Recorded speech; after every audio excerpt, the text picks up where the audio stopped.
فہم قرآن عنوان ہے کتنی ہی ایسی بستیاں تباہ کی جا چکی ہیں جن کے لوگ اپنی معیشت پر اترا گئے تھے۔ سورہ القصص آیت نمبر 58۔ اعوذ باللہ من الشیطان الرجیم، بسم اللہ الرحمن الرحیم۔ وَكَمْ أَهْلَكْنَا مِنْ قَرْيَةٍ بَطِرَتْ مَعِيشَتَهَا فَتِلْكَ مَسَاكِنُهُمْ لَمْ تُسْكَنْ مِنْ بَعْدِهِمْ إِلَّا قَلِيلًا وَكُنَّا نَحْنُ الْوَارِثِينَ۔ اور کتنی ہی ایسی بستیاں ہم تباہ کر چکے ہیں جن کے لوگ اپنی معیشت پر اترا گئے تھے، سو دیکھ لو وہ ان کے مسکن پڑے ہوئے ہیں جن میں ان کے بعد کم ہی کوئی بسا ہے، آخرکار ہم ہی وارث ہو کر رہے۔ یہ آیت ان لوگوں، گروہوں، بستیوں اور اقوام کے لیے ہے جنہیں اپنے معاشی نظام کے استحکام پر بہت گھمنڈ ہوتا ہے، جو اپنی مضبوط معیشت کو ہی اپنی بقا کا ضامن سمجھتے ہیں۔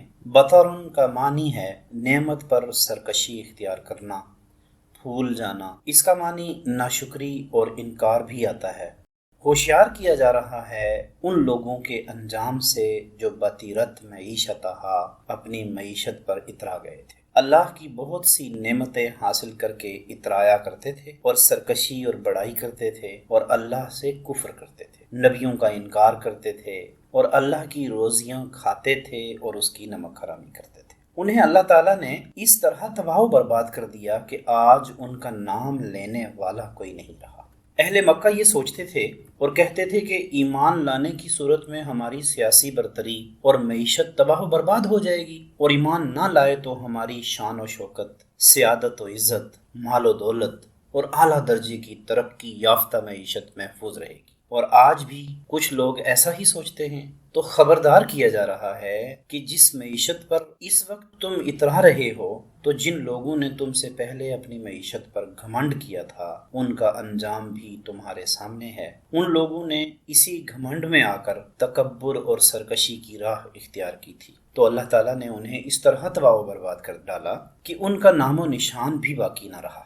ڈرایا جا رہا ہے کہ تم دیکھتے نہیں کہ اللہ کی نعمتوں سے فیضیاب ہو کر اللہ کی ناشکری کرنے اور سرکشی کرنے والوں کا انجام کیا ہوا۔ فَتِلْكَ مَسَاكِنُهُمْ، سو دیکھ لو وہ ان کے مسکن پڑے ہوئے ہیں۔ تم سے پہلے کتنی ہی بستیاں، کتنی ہی اقوام جو اپنی معیشت پر اترا گئی تھیں اور ان کے رہنے والے اپنی خوشحالی اور فارغ البالی کی بدولت بدمست ہو گئے تھے، مثلا عاد، سمود، قوم لوط اور قوم شعیب وغیرہ، لیکن ان کی خوشحالی اور ان کی مستحکم معیشت انہیں اللہ کے عذاب سے نہ بچا سکی۔ ان کی بستیاں تباہ ہوئیں اور مضبوط و مستحکم قلعے اور حفاظتی سامان سب خاک میں مل گئے۔ آج ان کی بیشتر آبادیاں کھنڈر بنی ہوئی ہیں یا صرف صفحات تاریخ پر ان کا نام رہ گیا ہے۔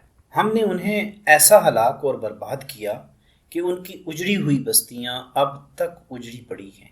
ان میں ایسی نحوست ہے کہ لم تسکن من بعدہم الا قلیلا، ان کے بعد کوئی ان میں آباد نہیں ہوا مگر بہت کم، کے راہ چلتے ہوئے تھوڑی دیر کے لیے کوئی مسافر اترا اور پھر چل دیا۔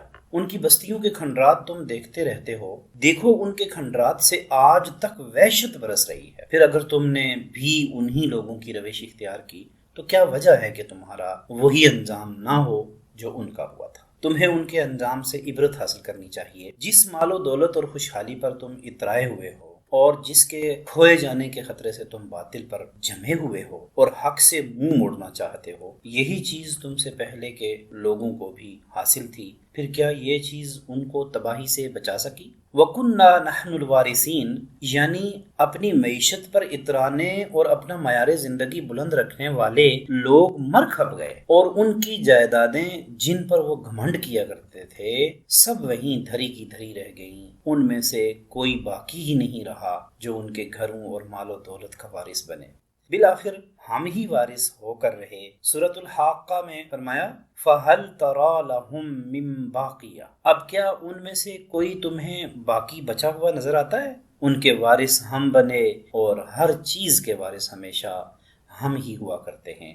صدق اللہ العظیم، بے شک سچ فرمایا رب عظیم۔